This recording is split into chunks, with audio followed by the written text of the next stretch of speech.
Much butthurt and cries of "my free speech" up on the far left as a Florida jury orders Gawker Media to pay $115 million plus punitive damages to Terry Bollea, aka Hulk Hogan, for publishing a sex tape of Bollea's. Is this a violation of freedom of expression? Let's explore.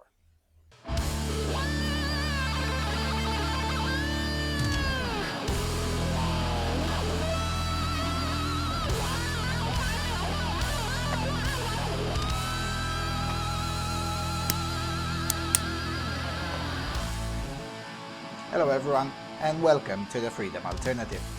Alright, let's read from Ars Technica as they provide the most on-point coverage of this story without the excessive gossip. So, $115 million verdict in Hulk Hogan sex tape lawsuit could wipe out Gawker, titles Ars Technica. And goes like this. A Florida jury today ordered Gawker Media to pay $115 million for publishing a sex tape showing Terry Bollea, also known as Hulk Hogan, having sex with his friend's wife. The stunning sum, which may have punitive damages added to it, is a life-threatening event for the New York-based network of news and gossip sites. Gawker Media was one of the first successful large digital-only news companies.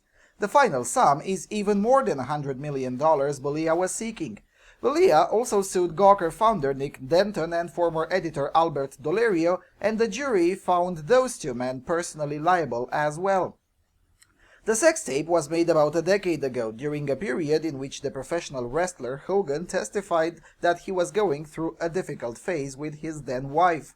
Ted Clem, a Florida radio personality who later legally changed his name to Bubba the Love Sponge, encouraged Hogan to sleep with his wife Heather. In 2012, Bollea sued Clem, saying he didn't know Clem had filmed him. Clem has made conflicting statements about whether Bollea knew about the taping. Clem settled the lawsuit reportedly for $5,000. That left Gawker, Denton, and Dolerio as the targets of Bollea's wrath. He sued them for $100 million in damages, and the case went to trial in St. Petersburg, Florida on March 7. The case raises issues about the limits of the First Amendment in the digital age. Gawker argued that it had a legitimate news reason to publish the tape since Bollea had talked about his sex life, specifically about sleeping with Clem's wife in numerous venues. Other news sites posted stills from the tape, but only Gawker posted video. They showed 1 minute and 41 seconds of the tape, which included just 9 seconds of sexual content. The company says it made about $11,000 from the post, countering assertions by Bollea attorneys that it was worth hundreds of thousands of dollars. What's disturbing about Gawker isn't what they do in a vacuum, Bollea lawyer Kenneth Turkill said during closing arguments. It's how proud they are of it. Denton was playing God over Bollea's right to privacy, he added. Bollea says he still feels humiliated over the tape's publication. Gawker editors said the publication of the tape and the accompanying essay was a commentary about celebrity sex tapes. He's talked about his sex life, how big his penis is, and when he talks about his penis, it's to promote his daughter's singing career, said Gawker's attorney Michael Sullivan. He's discussed about his sexual encounters. Now he tells you that this was the Hulk Hogan character. Gawker has a right to publish news stories, even ones with objectionable content, Sullivan told the jury. If they can make a claim like this, the internet as we know it will cease to exist, Sullivan said. As the case went to the jury, Gawker Media released a statement saying they expect an appeals court will need to resolve the case. It reads in part, quote, "We're disappointed the jury was unable to see key evidence and hear testimony from the most important witness, Hulk Hogan's best friend Bubba the Love Sponge, who made the tape and offered up his wife in the first place. Originally told his listeners that Hulk Hogan knew he was being taped. The jury was only able to hear a questionable version of events. Bubba should have been required to appear in court and explain what really happened." Gawker owns several other popular online news sites, including the gadget site Gizmodo, Lifehacker, Deadspin, Kotaku, Jezebel, and Jalopnik. The company employs about 250 people and has been majority owned by Denton since it was founded.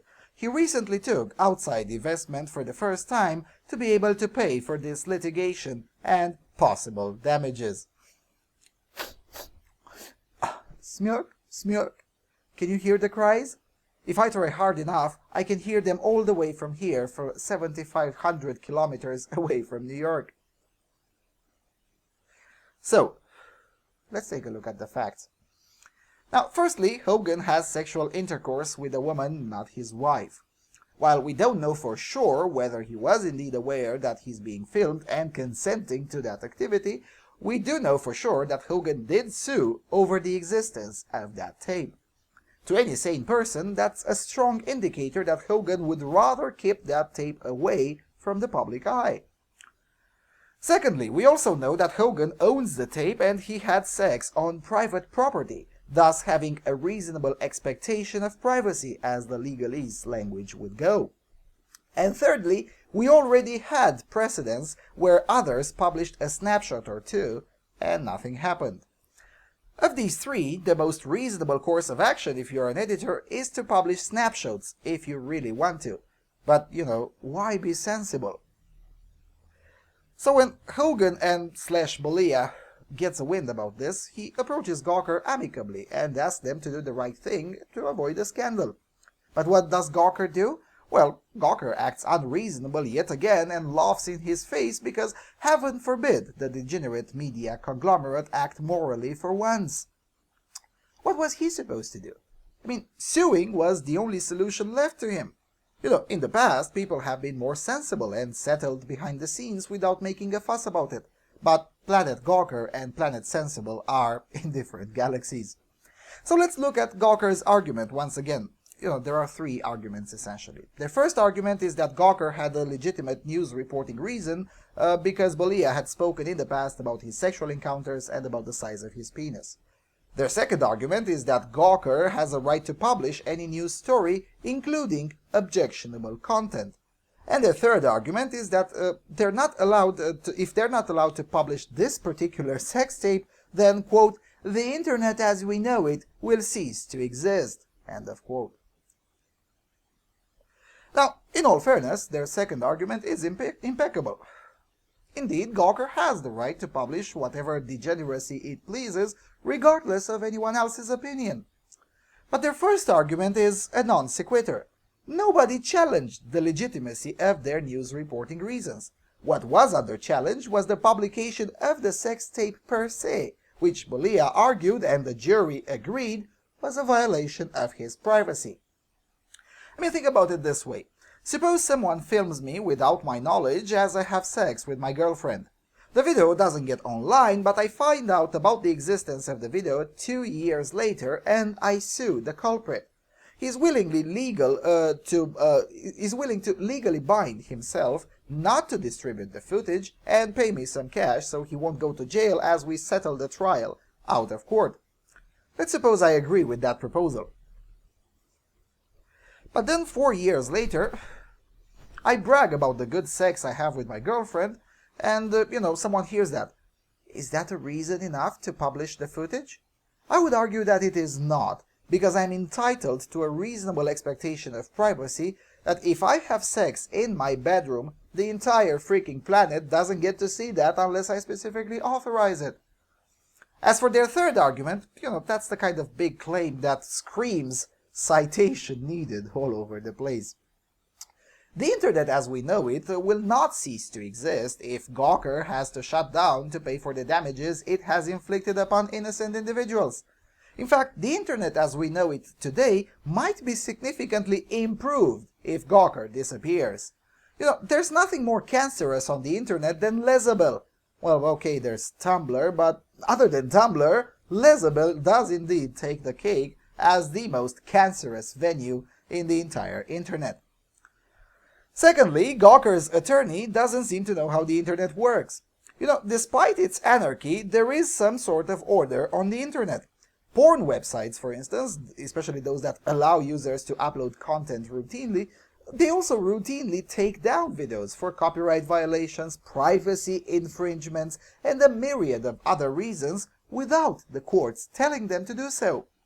And this is happening even on smaller websites who could reasonably get away with it, but they nonetheless police their platform because they want to make money out of it, and that can only happen if prestige is attained.